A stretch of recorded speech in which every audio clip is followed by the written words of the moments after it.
I want you to take a moment and remember a nice Friday evening.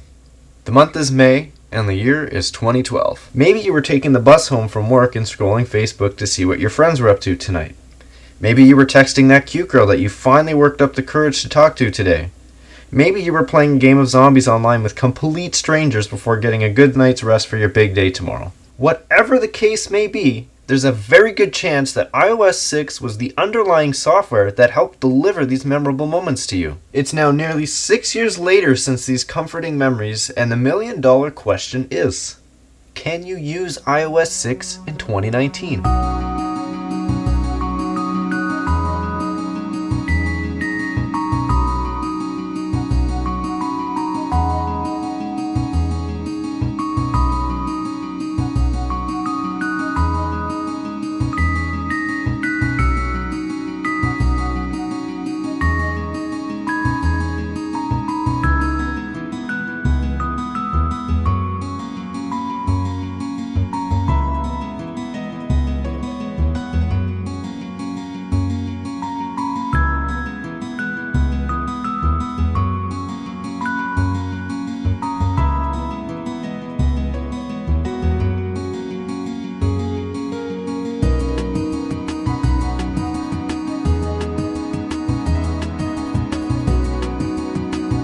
Now, before we jump into this topic, what you just saw was my father's old iPhone 4S running iOS 6.1.3. This is the device that I used to test the operating system, and your experience will vary across devices. I'd actually been using this device from September to December on iOS 6, but I could not sign into iMessage with it until recently, and this is why I jumped ship to an iPhone 5C when I got my Mac Pro. But we'll discuss that later. The first order of business was to replace the very worn out OEM battery. This time I went with iFixit, but I was not nearly as impressed with this battery as I was with the Ontex battery for my iPhone 5C. You may notice that I'm missing a dock screw. This will be remedied soon, but I did not have the correct screwdriver to remove the dock screws, so I had to improvise. Warning, X-Acto knives and dock screws were harmed during this process, and sadly the bezel itself. With the new battery in, it's time to go back to my favorite device running my favorite version of iOS. So, how is iOS 6 holding up in 2019? Well, let's take a look. In terms of social media, you can still scroll Facebook, Instagram, and hell, even use Facebook Messenger. Keep in mind that the Facebook app has no React options, Instagram doesn't support DM or multiple images per post, and Messenger requires a jailbreak tweak to get it working again. So in terms of photography, I'd just like to say that I'm a firm believer in having one tool that gets the job done. So being said, I prefer a professional camera over a phone camera any day. But there are times when you really need to snap a picture, and the iPhone 4S's 8 megapixel camera does an excellent job. Combined with Photolure and Adobe Photoshop Express, the ability to edit pictures on the go is still an option, though features may be a little lacking. Email works just fine, but you will need to manually type in your mail host server settings. Otherwise, not much else to say here. Now we'll move on to what I call phoning abilities. iOS 6 very obviously still works just fine for phone calls, SMS, and texting. If you have a newer iOS device that is set up to be a two-factor authentication device, you can actually use that newer device as a gateway to successfully sign into FaceTime and iMessage via Apple ID on iOS 6. Now, do keep in mind that two-factor text authentication will not allow you to do this. And also FaceTime just doesn't work.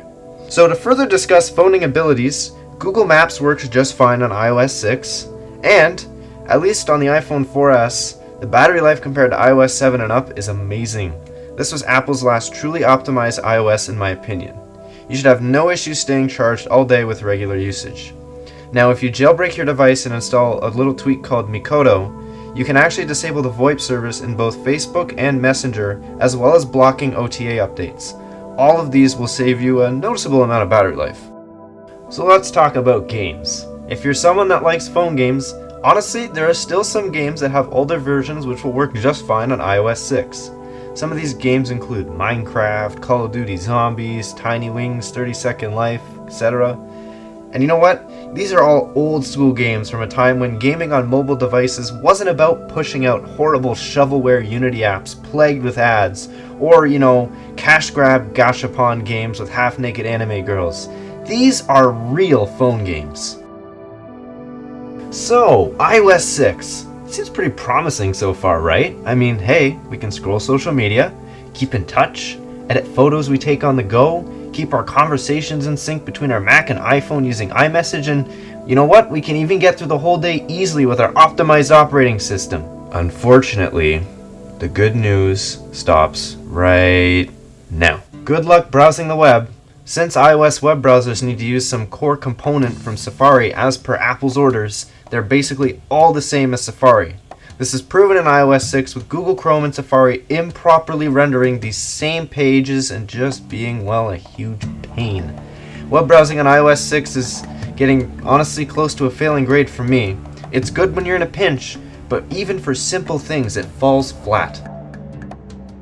Now, on to something really, really big, app support. I've been talking about all these great apps that I use, but the truth is, unless you have an old version of iTunes or you have previously purchased these apps, you simply cannot get them anymore.